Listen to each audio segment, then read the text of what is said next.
Hi, I'm Bailey Mosier. This is your Her Week in Health. It's 3 p.m. You're sitting at your desk struggling to stay awake.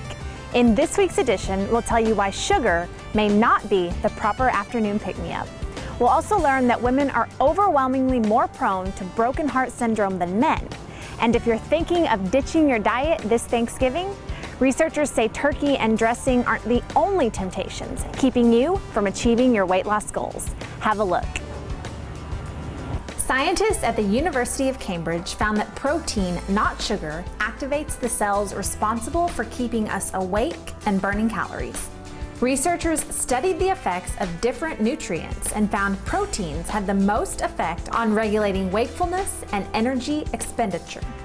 Researchers say these findings further our understanding of obesity and sleep disorders, and that having protein versus carbohydrates or sugar will tell your body to burn more calories of those consumed.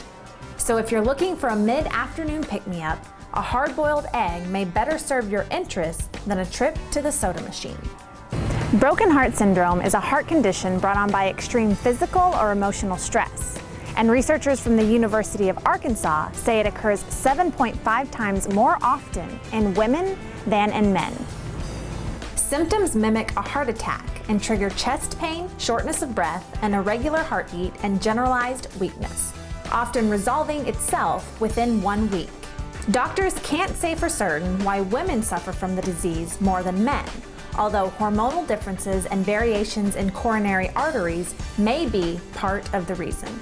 Researchers say that the fact that doctors are able to study gender differences in the heart is a tremendous thing, because just 10 years ago, this kind of research would have been unusual and rare.